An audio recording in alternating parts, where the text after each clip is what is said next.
Hello, welcome. I am Dr. Laura Dean Kelley from Tulane University, and we are here today working on a series that Tulane is doing on the disaster, Hurricane Ida, the recovery and response.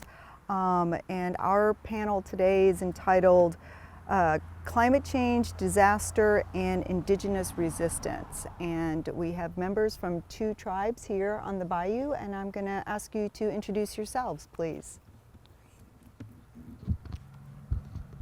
I'm Chief Shirell Parfait-Dardar of the Grand Caillou Dulac Band of Biloxi-Chitimacha-Choctaw, and we are located in, of course, the communities of Grand Caillou Dulac, Chauvin, a small section of Berg, and the eastern section of the city of Houma. Okay. Donald? I'm Second Chairman Donald Dardar, a Pointe Indian tribe, and we're Pointe, part of Oregon Road towards Berg and area there, biggest community anyway. Hi, I'm Patty Ferguson-Bohnee. I'm a member of the Pointe Indian tribe, and I'm also an attorney for the Pointe Indian tribe. Yeah.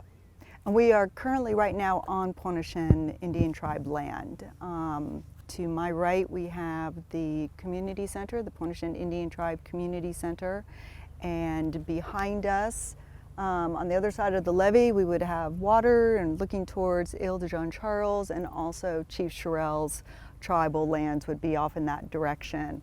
And to my left over here, of course, we see some of the remains of the catastrophic damage caused by Hurricane Ida. Let's start with you, Chief Shirell. Can you tell our audience what a bit about your tribe? Yes.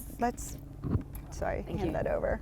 Of course, we are Biloxi-Chitimacha and Choctaw descent, and we've been in our tribal area since time immemorial. Our people are, they were hunters and trappers and fishers, shrimping, crabbing, things of that nature. Of course, we had caretakers, traditional dressmakers. I myself am a traditional dressmaker. I learned from both of my grandmothers. It's a beautiful community and very family oriented. And we love it.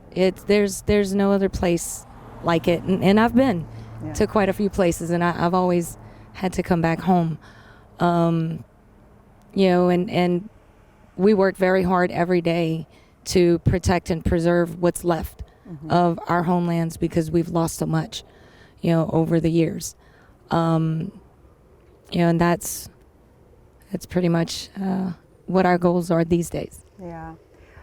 So I think people are always surprised to learn that there are, in fact, First Nations down here, and that there isn't just one tribe, but we have 2 right here, and there are several other that are in this area. Is this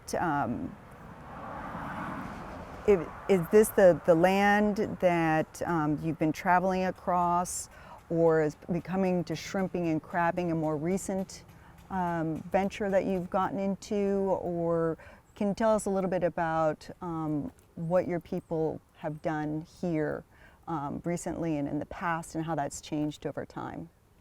Oh, we've always been a land and water people. Right. That's historical, right? And of course, we've maintained that as much as we possibly could.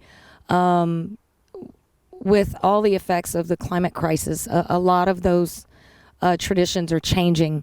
We can no longer crab or shrimp the way we used to. Especially trying to depend on it for an income has become extremely strained. Now most of what's done is for subsistence, but even that's a challenge today, especially with all of the changes that are happening to the lands and the waters. But for the most part, we've maintained our identity, and we're still exactly who we are, even amidst all of the changes and challenges. we've always been an adapting people and a very resilient people, and that's not something that's going to leave us. Okay, excellent.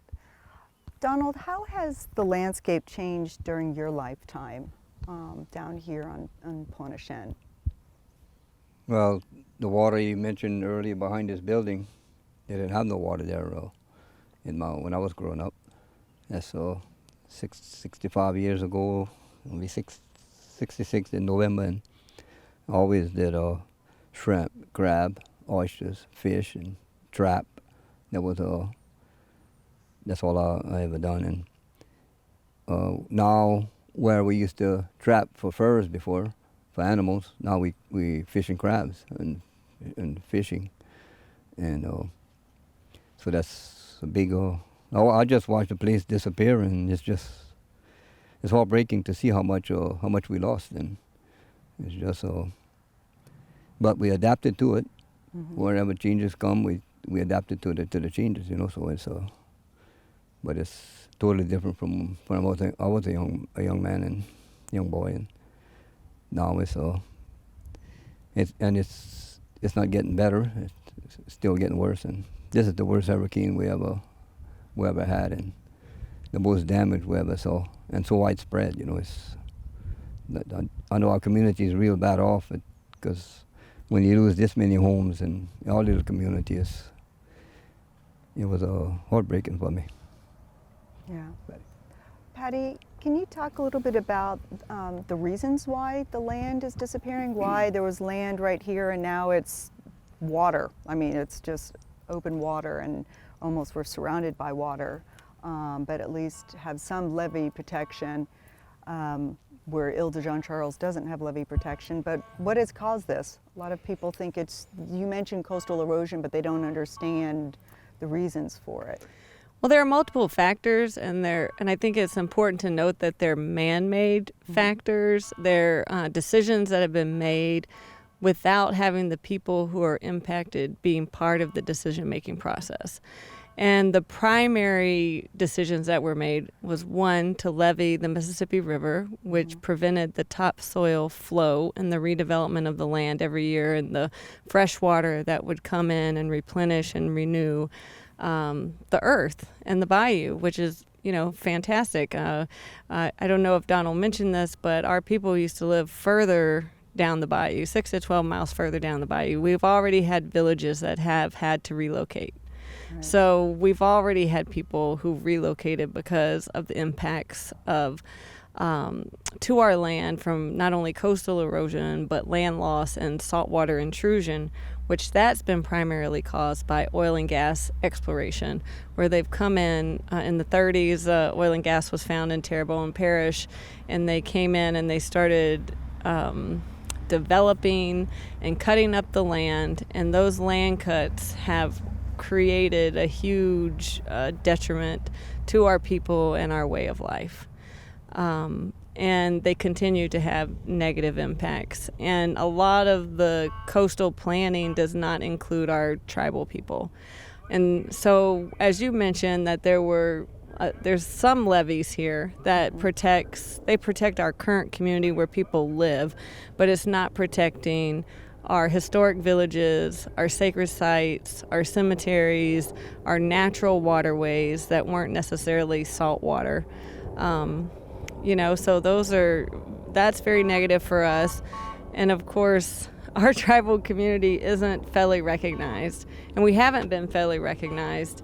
And there was no school or education provided to our communities, and other people took advantage of that. And they continue to take advantage of that. So people in our community weren't allowed to attend high school until the late 1960s. There were very limited opportunities for education, and Donald can talk about his experience, but all of those are compounded to negatively impact the community because people have taken advantage of that lack of education and that lack of federal recognition to basically destroy the land and the resources. And so then that impacts our way of life. Right. And this is not just a tribal problem. It's not just a problem for you or for you. It's an everybody problem, because what's happening here is happening in other places, or it will happen in other places soon. And this area and this land that is disappearing is also what protects New Orleans, and so it's an issue, as I like to think of, as an everybody issue. It's actually moves beyond from here. You said a few things that I think our audience would be curious to know more about, and that is, we think of flooding as a bad thing, but what the Mississippi used to do annually each year was just bring in all this soil. And when it, as you said, straitjacketed, when you put levees on it after the 1927 flood, you stop that natural flow. Let's hold on a second. Yeah. Red Cross. Red No, Cross. no, really. Yeah. You can actually, I'll make a mention of what that is. Can you give me a second? That's my husband that's trying to reach me. Yeah. No, thank you. Thank you, Aldo. Appreciate it. I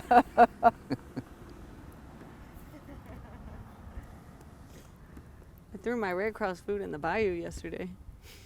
You did. Hey, I'm Why? in Pointe filming. What you got, honey? Or my leftovers, I should say that in case they recorded it. Oh, okay, okay. Yeah. Oh, okay, good. Well, that's actually a good thing. All right. Okay, I'll call you as soon as I leave. Okay, love you too, bye. He always panics if I don't answer. Last question, I guess. And we'll start back from. Not all the way back. No, not all the way back. No, okay. So I'm just going to talk about the flooding Yep. thing. Okay. Yep. Okay. So Patty, you mentioned something that I think the audience would be interested in learning more about, and that is the straitjacketing of the Mississippi River, because we think of flooding as always a bad thing. But in this case, the Mississippi brought soil and nutrients and all kinds of riches, really, from other places, from all those rivers, and it came down and through the Atchafalaya Basin contributed to the growth of this area and replenished this area, and it made it such a rich and fertile place. And by stopping that, by putting the levee system in place along the Mississippi, those nutrients weren't able to flow. So you have a land loss on top of what you mentioned, and that was all the canals and being dug by the oil and gas companies that then brought the salt water in. So it's happening on so many different levels here. And storms have happened. Coastal erosion, unfortunately, is not a new situation for the last few years. How is this storm different? And I'll ask Donald and Chief Shirell that question. How is this storm different? Just from my own experience, I mean, I'm only 41, but I can remember, Hurricane Juan when I was a child, getting into the pirogue with my uncles and then riding it out on Mr. Willis's shrimp boat. So you rode it out on a boat. A shrimp boat. Crazy. That's correct. And we were safe. Yeah. Of course, hearing about Juan from my elders, they all said it was a rainmaker. Yeah. So there was flooding. Of course, we didn't have, the Morganza levee system back then or anything. So, of course, floodwaters came in. This storm, I could definitely say, is the most intense storm that I've ever witnessed because of the winds. Mm-hmm. We were very fortunate that where I'm at, we did not flood. But the amount of devastation is something that I've never seen before in my lifetime. Yeah. And I pray that we never have to see that again. Unfortunately, that's our reality is that unless something is done to address the climate crisis and doing what we're, the scientists and our elders with traditional ecological knowledge, have been saying needs to be done. I'm afraid we're going to see more of these. Right. You know, and if you look in other places, we live with nature, Yeah. right? She's all around us. You know, so we're going to be seeing a lot more impacts like these. What about in your lifetime, Donald? Is this the worst storm, or how is it different from previous storms? That's the worst I've ever seen too. And like for Hurricane Juan, we didn't even have no drain levee back here. So when the water would come in, it come in quick, and we'd always get it from the south. And when it gets from south, across the road over here, fills up the bayou and crosses over. And that was Hurricane Juan. But we had a lot of storms since then, and every one of them seemed like it was worse. But this is really the worst we ever had it. But I've seen islands totally wash away further offshore. But I think with a storm of this much pressure and power that it had, I think we still got devastated over here. It was just something that's never happened before, you know. So people always ask, like, oh, was this worse than Katrina or Rita in this case? And your answer would be? It was worse than Katrina for us Yeah. in this area. We lost a few roofs on homes for Katrina, but never this many homes being totally destroyed and this much damage. And like us, with the way Katrina was a different direction. I mean, any storm you're going to get, if this storm would have passed a little bit more to the west of us, we'd have had water and wind. I don't think we'd have nothing left at all over here, because they predicted 12 to 15 feet of storm surge, and all they have in the back of his, I think they said it's like 12 feet, so they would have jumped right over that and wiped everything out. Well, and the levee's not finished. Well, even it would have jumped, the way it came would have came from this way, so yeah, even though it's not finished, it would have jumped over this one too. The plan is to go 20 feet with it, but 18 feet, so Yeah. that might have been high enough. But Well, and the houses they seem to get higher with each storm and higher, but that's for water. When you go up higher, of course, you have it more, affects, yep. it makes you more vulnerable to wind. Yeah, you protect from the flood, but then you're more vulnerable to the wind, so. So let me ask this question to y'all, because some people's reaction is, well, move away, don't stay here, move away. And what would your response to this be? I got asked that quite a few times, but people will come and bring supplies. And I say, this is home, you know, it's. I think that what people may not recognize is that we're totally connected to the land, the landscape.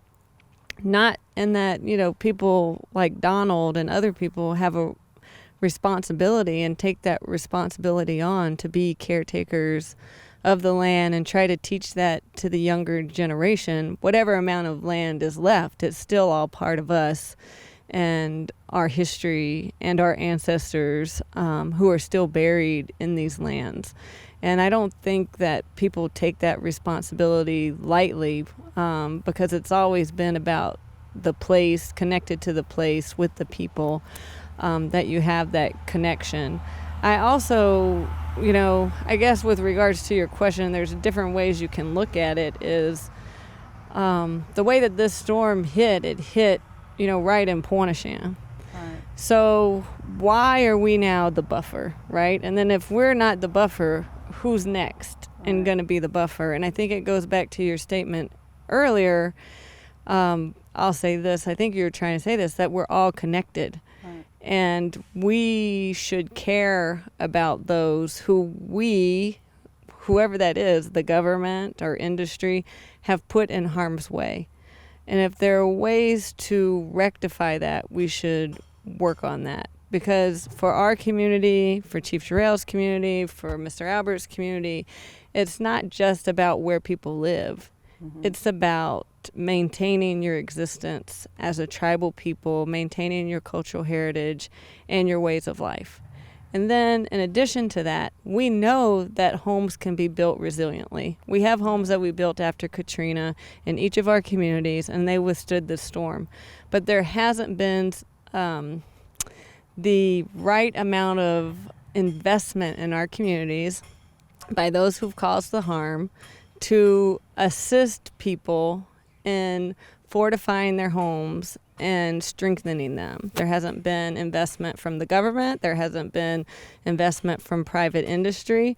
And I just want to mention this because when my mom grew up, they lived in a palmetto house on the ground because that's all they needed to live in to survive. And so what changed and who made those decisions that caused those changes? And there needs to be some accountability. So when people say you should just leave, it's about, one, we have no accountability. And we do have people who have left because they can't rebuild or they're going to find a job somewhere else. But we have a strong community here, and we need to support them because to me, by not supporting our community, you are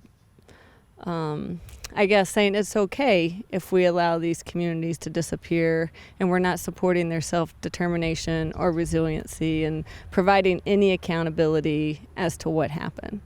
So there needs to be accountability. Yeah, and I think one important aspect is the idea what it means to be a tribe. I read somewhere that Americans move 7 times in their lifetime, and that they move from here to there, and you have parents who live in one state and grandparents in another one and aunts and uncles and all around. And I know for Pointe-Chien, and I'm sure for your tribe, your kinship ties are very strong. So there's a tie to the land that is witnessed through the people and through the families and then through the traditions and the sacred spots. And that community has a real, true, deep meaning to it that I think, again, the average American, we come in and out of communities, right? We enter the Tulane community, then we leave it, we move here, we have that community. But that's different from a tribe. And how would you want to describe that sense to the people watching this, what it means to be a tribe? Well, I guess I could kind of give them an example that's really traditional amongst even our bayou communities. So in a lot of situations, you'll have family land or what we call traditional land. And you'll see all of our family live amongst each other, right? Like my dad and mom, when they got land, it was an arpent, and my dad's dream was that all of his children were going to be on that land with him. And it's not that we don't venture out of our communities. It's just that we come back because it's our identity. It's who we are. It's where we want to raise our children with the values that we have. Because you can't instill in them their identity and their traditions and their values if you live an entire state away. Right? And just for an example, I grew up in Grand Caillou, Dulac, along Shrimpers Row. And my husband is from Chief Albert's tribe, Ildejon Charles. So of course I stay within my tribal territory. So we moved in Chauvin, which is in my tribal territory, but it's in the middle of, both communities technically. And it literally took me a long time to adjust just to being on a different bayou. Right. Because Shrimpers Row and Grand Caillou Dulac is all I knew. Yeah. And that was my life. That was my identity. And, it's, I guess for others that aren't brought up the way that we're brought up, it can be difficult to understand. But anyone who's ever come into our communities and spent time with us, they want to come back because the connection is so deep. And it's not just to the people, it's to every single element of that community that we're connected. Yeah. And you won't experience that anywhere else. So moving away is not, It's not an option. not an No, option. I would never do that. And since this storm, you know, my husband is a very reasonable man, and as a provider for his family, of course the thought entered his mind, Yeah. you know, of, okay, maybe we should move further inland. And my 12-year-old daughter said, that's okay, I'm gonna move back. You know, so no, it's not an option to leave. It's our home. Yeah. You know, it's literally who we are, and you don't abandon your homeland. No. You know, we are stewards of the land and the waters, and that's a responsibility that's been instilled in us since we were brought up. You know, so I'm really proud of who I am and where I'm from and where I'm gonna stay. Great. Patty, could you speak to something that Chief Shirell just mentioned about property and families and how that may complicate and be, you know, problematic, especially in this time when you're trying to navigate FEMA and assistance and everything else, and how that can Yeah. create further difficulties? Before we go there, I just Yeah. want to ask Donald where he has lived his whole life. Lived in Pointe my whole life and across the bayou from here. And on this side of the bayou is Terrebonne, the other side of the bayou is Lafourche. And if you watch the hurricane track it took, right on the line, Lafourche and Terrebonne. And I got a picture of the map of the storm. It passed right over us over here, because you see one of the lakes, right, Montague's west of us right here. And you get you can see Wanda Lake real clear on the map that in the eye of the storm. And but I just and what's so unique about the bayou here,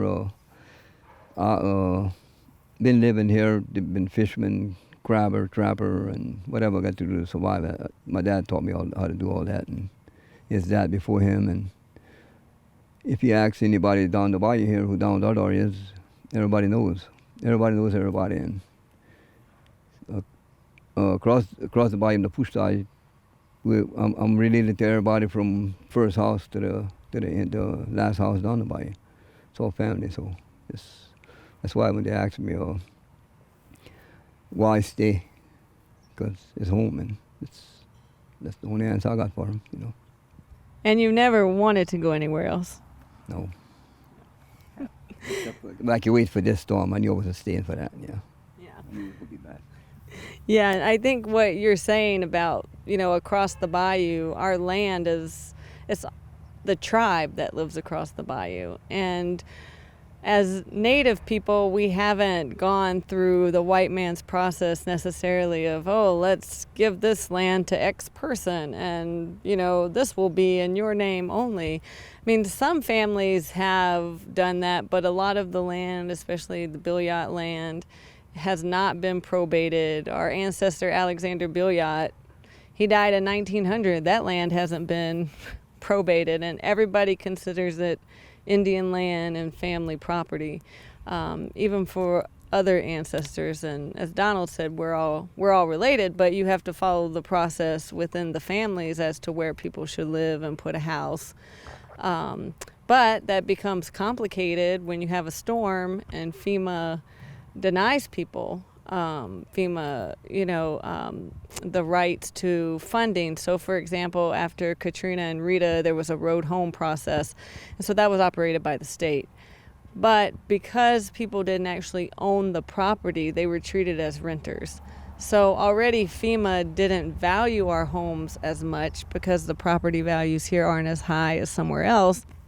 But they also were treated as renters, so they didn't receive as much resources to rebuild.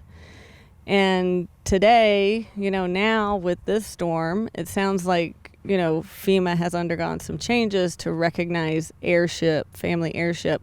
But we have a number of families who've been having problems getting their FEMA claims approved because they live on family property or they live in houses that their families have lived in. And that's just how people operate down here, especially on the Billiot side over here. Nobody has title to the property, and there's never been a succession for that property.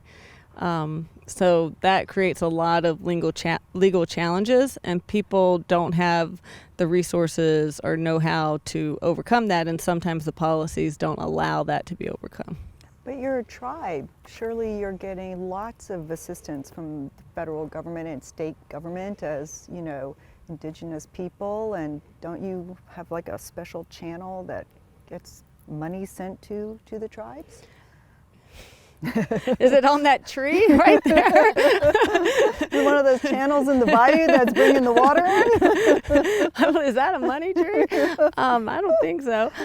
Well, we're not federally recognized, so none of the coastal tribes in Louisiana are federally recognized. So that means that they do not have a direct government-to-government relationship with the federal government. So, for example, when this storm happened, the next day, I was on the phone with someone from the FEMA feeding team asking for assistance.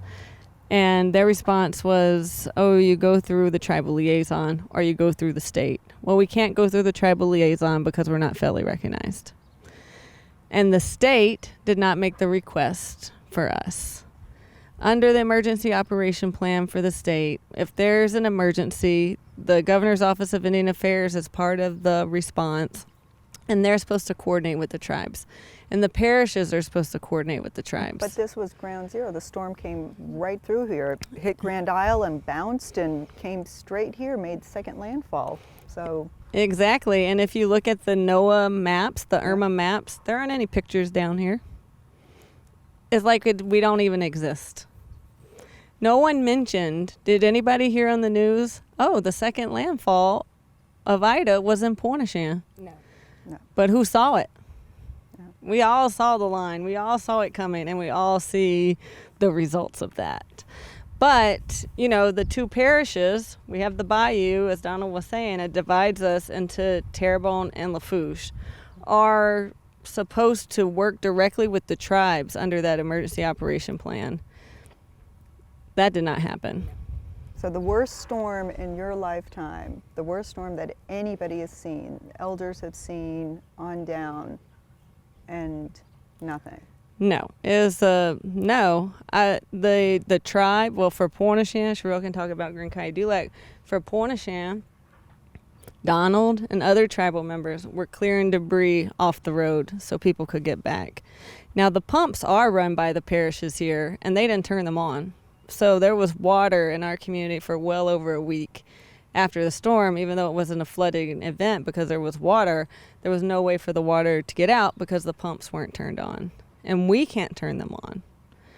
So you can clear your own roads, you can try to get the debris so people can come and see what's left of their home, but you can't operate the machinery to get the water out. I think that's just turning on the pumps. Yeah, flipping a switch. What do you think, Donald? Well, the pump across the bayou, you got a automatic switch, so So what happened? it ran out of fuel. And what happened on this side? Probably couldn't keep up. And they don't bring extra pumps, and something they could have done.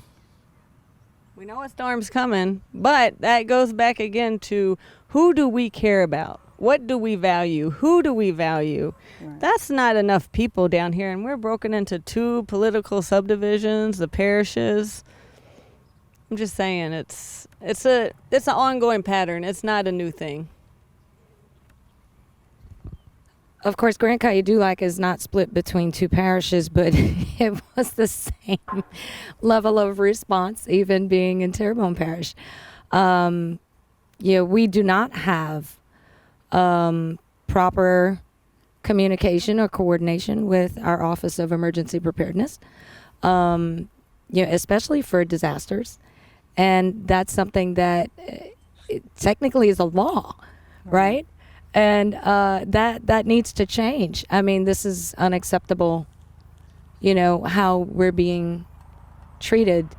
And if you step outside of the tribal, right, identity just for a second, we are all tax-paying citizens. Right. Okay? And our taxpayer dollars contribute to these systems that are supposed to be there during our times of need. And yet, we have extreme amounts of difficulty accessing the resources or even applying to receive from these programs. Yeah, like this.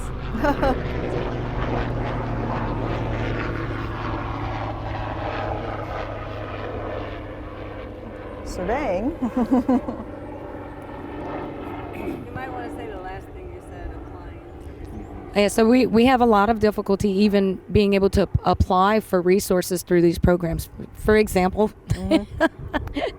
I had to navigate the same systems as everyone else, regarding FEMA and SBA, and it was a nightmare. I am quite technically savvy, and I am very capable of uploading documents and all these things that they require. And I had extreme difficulty navigating the system that they've put into place. I could only imagine the amount of frustration felt by our elders or those that are special needs people, right? That were basically required to go through this process without being able to access them properly, and not having anyone coming directly into the community to assist them with it. And on top of that, you have deadlines to apply for these things. So I'm still not finished. And And when did you get electricity? I don't have electricity. Oh, it's just I do not have electricity. So it was 8 weeks yesterday, and you Yes, still have. I still do not have electricity. The new pole for Entergy, because my pole has been fixed, is laying in my yard, and this is the 4th time that I've reached out to them, and they put in an emergency order today to have my electricity repaired and ready to go, and they still have not showed up yet. So you can imagine the level of frustration a mother with 2 young children, having to constantly purchase fuel for a generator that's contributing to the emissions that we're trying to reduce. It's just been a bit much. I imagine. Yes. Patty, you want to? Yeah. I just want to follow up because I think people need to understand how unnecessarily difficult it was made to even request assistance, because for a month at least there was no electricity or water in Pointe. There's still no internet. There's still poor phone service. And I was making requests on behalf of all the tribes. Even though I represent Pointe, I was making requests on behalf And of... tell them where you were doing it from. I was doing it from Arizona because I had fast internet, and I was sending these requests. And one of the responses I received was, why can't the tribal leaders just make these requests themselves? They have no internet. There's still no internet here in Pointe. Yeah. There's still no internet. There's still phone service is spotty. Right. And the people I'm associated, sending these emails to, I'm identifying myself as an attorney for Pointe, writing on behalf of the tribes. And the requests that we made were not unreasonable. Send FEMA people to our communities. Help us with mass feeding. Help, different housing, different things like that. And, the only response I did receive was that my mass care feeding request went in. But we had already received food assistance outside of that mass care feeding program because that was way late, So, but one of the other things that we were requesting, we were trying to request through Salvation Army for cleaning supplies and things of that nature. And we were told, that request has to go through the state. The state didn't put in the request, so we had to get the Catholic Church to submit the request because they wouldn't respond to our request because we're not a federal tribe. So not having that federal status actually also limited us with nonprofits who come in and provide disaster aid. Which you wouldn't think of. You would just assume nonprofits would help anyone and everyone. And when you're down here and you see the catastrophic level of destruction, because this is wind destruction. There's some of these houses, there's nothing left but the steps, and that it's obvious how much help is needed. And some of it nonprofits can do, food. Tulane's been sending volunteers each Saturday. Students have been helping with this demolition work, but some of it you can't, like housing. Where's temporary housing? Or Where's some debris trailer? pickup. Or debris pickup. Which is Yeah. just like 2 months in. Yeah. And it's not even going to be all the debris pickup because Yeah. you can't tear more things down if you have no place to put the debris Right. or to clear the roads. Yeah. You know, how long did it take for them to clear the roads? Which just, I guess, leads my question about obstacles and hurdles, but also support, like medium, short-term, medium-term, long-term support. What would you like to tell the people watching this video?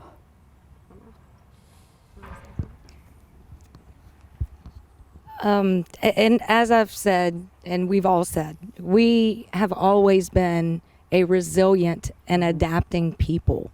Okay, we have been working on different projects, different plans, you know, for our communities, right? So that our people are able to live healthy, productive lives that are also beneficial to our environments, right? And would benefit everyone in our communities. We need support with those projects. And we don't just take all of this information, right, that we create and hoard it to ourselves. No, we share this information with other communities that are going to be facing the very same real challenges that we are facing today. And, you know, quite frankly, we're a tribal people. We cannot deny that. We know that. Everyone else has known that for forever. However, we seem to be the ones that get discriminated against because we simply don't have a federal status blessed upon us, right? And this is a system that has been created by others and pushed upon us, right? And at the same time, the process just continually gets more and more difficult. You know, we've been in the process for well over 25 years now, and we should have already had federal acknowledgement. You know, so those are just a couple of the things that I can mention right off the top of my head. Yeah. But you know, it's just a matter of understanding that we are all connected. And just because we're a tribal people makes no difference. We are still all brothers and sisters. Mm-hmm. And we are responsible to and for each other. Mm-hmm. So it's past that time that we start doing what needs to be done for communities, especially communities like ours, because you're going to hear it time and time again. We're frontline communities. Yes, we are frontline right now. Yeah. That doesn't mean we're always going to be the frontline community. There are others that are next if we don't start doing what we know needs to be done, right, and getting support to carry those things out. Yeah, well, as Patty mentioned, you know, Pointe was 6, 8, 10, 12 miles down. There was land, there were farmers, there were, you know, cattle, in addition to shrimping and crabbing and hunting, and that's not possible. So it's been moving up and things are accelerating. What about coastal erosion? Are there ways to rebuild the marsh, Donald? Are there projects that you've been involved in? You know, is there hope that some of this land can be slowly come back again? Or is it all going to disappear into the water? I don't know. I don't know if it's possible to, I know we can't put back everything, but they built land off inside the Grand Isle right there for the birds, for the pelicans to nest on. So, you know, if you could build land that quick for birds, seemed like you could build land for people? Yeah, build land for people, and so we know it can be done, but it's just are they going to do it? You know, just and I don't know. What about the backfill. Yeah, we're having a canal backfill that we're working on. There's 5 tribes, 6 tribes. How many tribes is that? Yeah, I want to say it's like 5 tribes. 5 tribes, yeah, and we're working on the canal backfill, and that's gonna try and slow down the tidal water anyway, from natural flow, that's currents, and hopefully we could close some of them canals off, that we would have a little bit less current coming in as fast anyway. And oyster. What about your Oyster, I don't know what. I didn't even go check my oyster beds yet. No, though. What- For the oh, mountains. for the shells. Yeah. We did a project with oyster shells with CRCL, and we went check it Wednesday, I think, after the storm, or somewhere right there, the following Wednesday, and it looked like it had, with all the mud they had with this storm, it kind of built up on top of the bags of shells, the ones that was higher to the top. So it like created a little marsh there, but it destroyed a lot of the other marsh. So it's a little marsh creation there, but a lot of destruction of other places. So But now that you've seen that project, you think it could be done other places? I think we could save a little bit just with oyster shells, yeah. What are the oyster shells doing? The oyster shell is supposed to create its own reef. Baby oysters are gonna grow onto them, and it's just gonna keep getting larger and larger, and just keep growing. That's the purpose So it's of a it. natural barrier that protects those sacred mounds and stops the land from eroding there. Right. Mm-hmm. And they had baby oysters on them when we checked them, so it looked like that's it might work. Yeah. Patty, short, medium, long term. So, know. I mean, I think if I asked Donald, what do people need now? Homes. Homes. So right now in the short term, we want to get people into some temporary sheltering at their location so they can rebuild their homes. Right. Because people can't rebuild their homes if they're not here. Right. And people don't want to be anywhere else. And you can see if like people are bringing sheds down and things like that down to convert into homes They want to come back. Yeah. because they want to come back. People want to be here. They don't want to live in the city. They want to eat fresh seafood, so that's their life. They want to be around their family. It's a whole kinship mentality of taking care of each other, which you can't do if you're dispersed. You just can't do that. So that's one of the things. Second, we need to take care of our crabbers and our shrimpers because they lost a lot during the storm too, and they provide for everyone. The resources they share with everyone else, all the family, but they also make their living off of that. And so we need to find ways to support them. I haven't heard of any programs. Have you heard of any programs yet for the fishermen, Donald? I'm talking to you because you're the fisherman. No? And then long term, we want to rebuild homes that are resilient and strong, that can withstand the storms because we know that it can be done. And while we're doing that, we also want to create more protection below the cutoff, which is the current village where people live, because that's all sacred land to us that has our ancestors and our fishing areas, and we know that there can be projects that are done. And the problem is, you were talking about levees earlier, like levees can be good and they can be bad. And so now that there's a levee there, that threatens that land even more.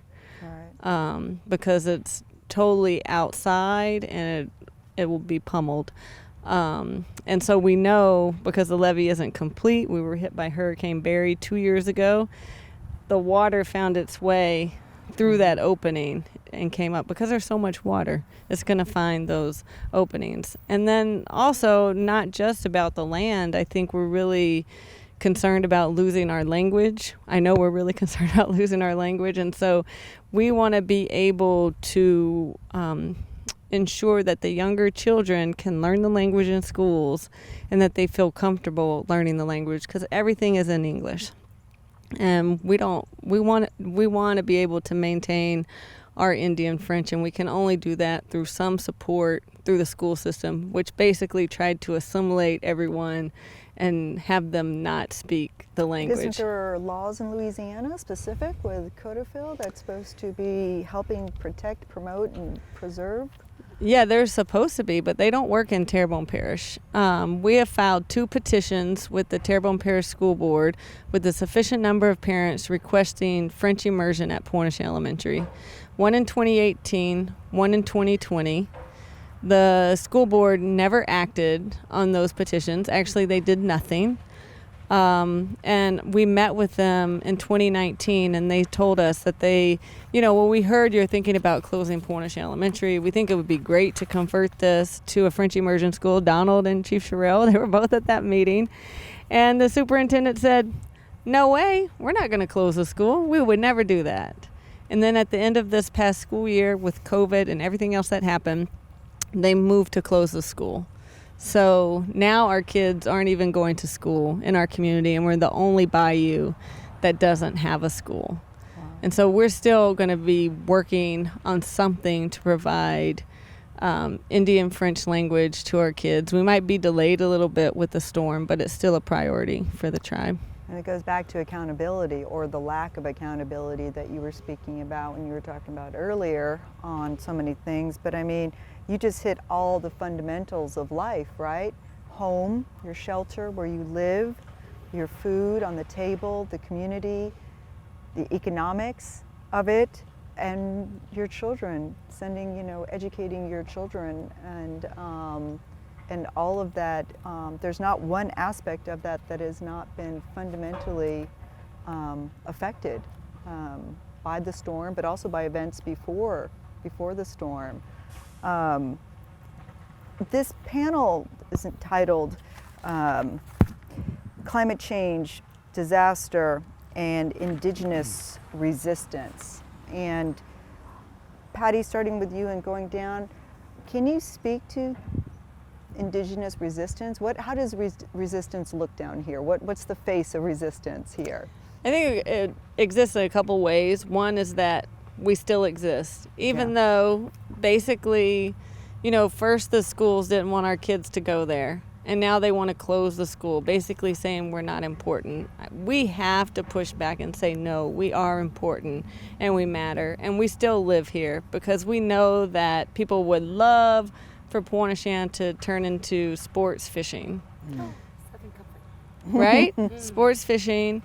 So a pleasure ground for yeah, others, a pleasure but not ground a home. because people want to use the resources here. But that's not what we want. Yeah, you can have your sports fishing wherever you go, but this is our home. This is our way of life. This is our community. And we have examples from our community when oil and gas was trying to cut through a cemetery. And I don't know if you were there, Donald. You could probably talk about it. And our tribal members went out with guns and said, no, you're not going to cut through our cemeteries. And they left, but then they filed a lawsuit against us, and now we're suing them.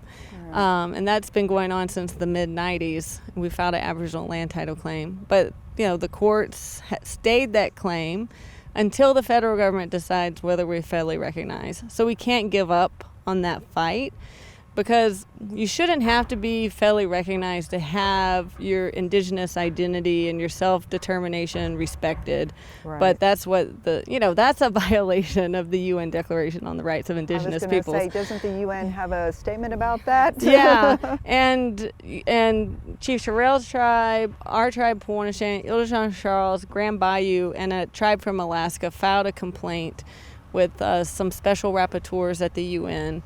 And we're asking that the U.S. that the special rapporteurs investigate this complaint, and that the U.S. invite the special rapporteurs here so that they can do the investigation, because the country has to invite the special rapporteurs. And because we believe it's long overdue. The longer that we wait, the more harm that occurs. Yeah, so this resistance has a long history. It's not something coming up recently. Donald, any examples of resistance? I don't know if this is resistance, but last night I went to the bay and just started I threw a couple of cast nets and ended up catching enough shrimp for me to eat supper. So that's pretty. There you go. I Yeah, think no, existence is resistance. Just It's crossing an act of the road from defiance. my house, and I had mentioned that already. But whenever you just step out your house, walk to the bayou side, get in your boat, and go to work, and that's pretty unique, you know. So I don't think you got too many other places you could do that. Yeah. Well, I think when your people, your culture, your land, your way of life is constantly trying to be erased, physically and otherwise, those are acts of resistance. Being there and shrimping, certainly also an act of normalcy given all the, destruction around us.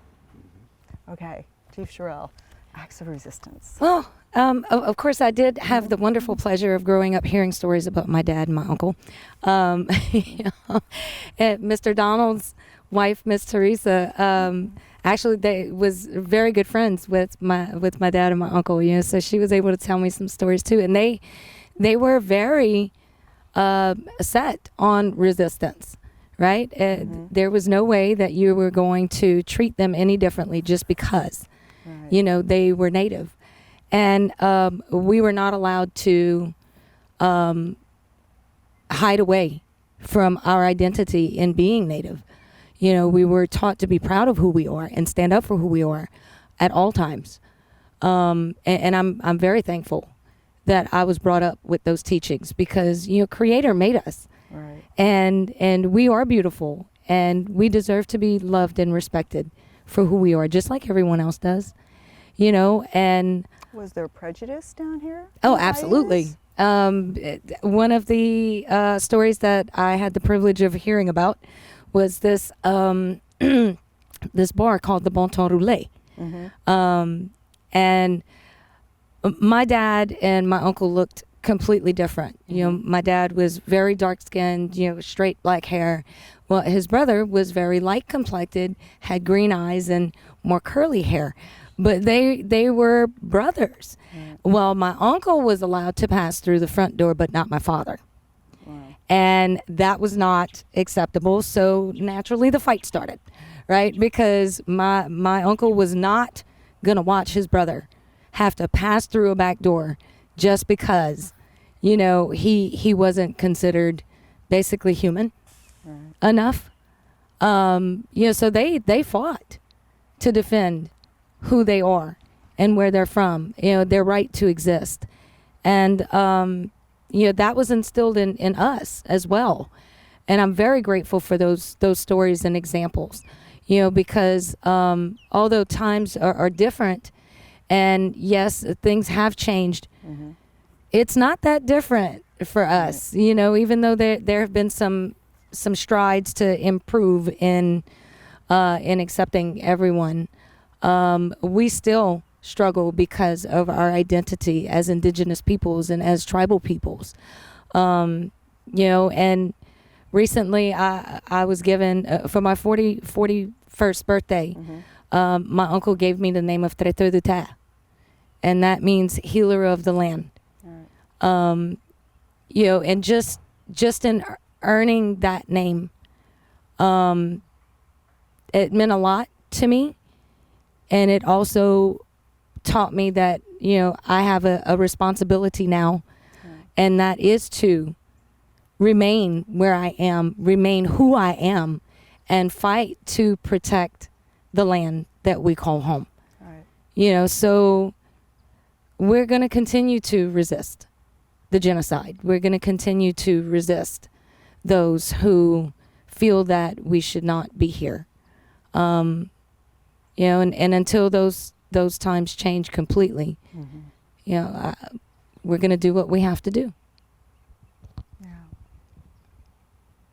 Well, thank you very much. I'll end it on this question here.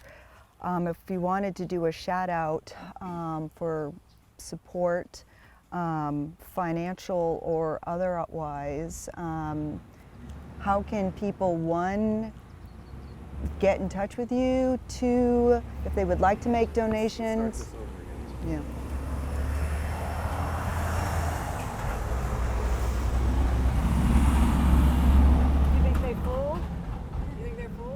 They full, all right. They didn't sound full. They sounded kind of a little hollow when it went bouncity bounce. They have all this to pick up. That they do. They must have not have seen it.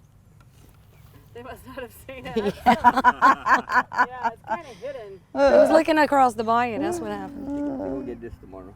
That's it. Hey, Mr. Frank. Frank. Was it Frank? Right? That wasn't Don't him. you love doing that? Hey! That wasn't him. Everybody knows everybody. All right, whenever you're ready. Okay. So again, I ended on this question. Shout out to the audience for support, whether that be financial, because I know money makes a big difference in these situations, or skill sets, or supplies, or ways they can volunteer, or how they can assist the tribes. Question is kind of several-fold. One, how would they get in touch with you? And two, what's on your wish list? What would you like to tell people? Yeah, so our website is pactribe.com, and on there you can find a list of things that we need and also ways to donate. And specifically, the things that we need right now are building supplies. We also need people to assist with rebuilding. And if people have any sort of temporary housing shelters that they would like to donate, we could accommodate that, because we have at least 90 families who are without homes. In Lower Pointe, only 10% of the homes are habitable. So when people would ordinarily house their relatives, that's harder to do because so many people don't have their homes. So if you want to help, if you have technical skills with contracting or labor that you want to volunteer, if you're an electrician and you can help people with rewiring, things of that nature, that would be helpful. If you want to donate building supplies, we have lists that specific families need, so you could focus on one family and donate the supplies that they need. Or gift cards to like Or even Lowe's gift and cards Home to Depot. Lowe's or Home Depot. The other thing that I'll mention, because people may not realize this, the most that you can get from FEMA is $36,000. Most of our homes are not insured. And I just want to give you an example. Our tribal building is right here. It's how many feet in the air, Donald? I don't know. Taller than most. So it's quite 16, 18 feet. yeah, it's quite high in the air. And a few years ago, we were going to get wind insurance, and the wind insurance was going to cost us $12,000. So we didn't get wind insurance, and that's the same. This is a 1,200 square foot building, so the families don't have wind insurance. Right. And some people are being denied FEMA because they don't have flood insurance, but their houses are 15 feet in the air. So why do they need flood insurance? So there's a huge need for resources, for rebuilding resilient homes, and for having strong roofs to protect that home. Because if you don't have a strong roof, then you're going to lose everything in your home and maybe the whole home. So those are the things that we need. If there's people who are willing to build, people willing to design homes of different sizes, people willing to donate supplies and labor. And, right now we have great volunteers on Saturdays through Tulane, which we really appreciate because we couldn't move all this debris without volunteers. So all this that has been done so far has been volunteer-based. And that's just a blessing to everyone in the community. It gives them a little ray of hope, actually a lot of hope, when you see people come in. And none of it's government. It's all people from the goodness of their hearts. Well, I want to make sure we get Shirell's let me just say one thing website. here. Yeah. So everything that you just said now, I'm thinking at Tulane, we have a School of Architecture. Yeah. And this seems to be a perfect opportunity to looking about building, as you said, affordably, sustainably, wind event, because this is not just a problem here down the bayous. This is going to be problems all along the coast. And then you look at tornado alleys, you look at extreme weather that is a result of climate change, and that there's a real opportunity to look here, look at the guts of these houses that have been ripped apart and say, okay, so what happened here and why is this house standing and these next 10 not? And then look at rebuilding. It seems to me that that would be tailor-made for the architecture school and for the students going there and the professors to think about it. Think about building and something that could be replicated in other areas. So yeah, definitely having some plans and prototypes, looking at the buildings that did survive. yeah, Why did these buildings make it through? Why did Donald's house make it through, but someone next to him, his neighbor didn't? right. Or his mom's house, part of it, came apart. So what is the difference in the way those houses were built or the way they were reinforced? What can be done so that people don't they're not going to get very much, so they're going to build something and it's not going to be sustainable. Right, right. We don't want that. All of these storms create, a lot of, it's not just, the building, it impacts your whole self. Yeah. And Which then reverberates through the tribe. yes, So for Pointe-Chien, the website is pactribe.com. pactribe.com. And we have a GoFundMe on there. We have a PayPal on there. We have lists of supplies that we need. And it's 100% tax deductible. 100% tax deductible. And if you want to donate your services, you can contact us and we can help coordinate that. Were you going to say something, Donald? I was just gonna say, your building. We got a round building for our tribal building, and then we got a little square house on the right side of it, and both of them withheld the storm. The tribal building or the round building, it blew out the back door, but besides that, we had a back porch on it, but it took that and the back door. And the little building, the water came in through the doors and the windows because of the pressure. Besides that, ain't got no damage to the Right. square building. So let's take a look at that. All right, Mhm. Chief Shirell, how can they get in touch with you and what's your wish list for help and supplies? Well, of course, we do have a tribal website, and again, no internet and still no Right. electricity, so we need some serious updating on the site. But it's gcdbcc.org Okay, /support. okay, Okay, and that goes directly to the tribe's PayPal, which is 100% tax deductible.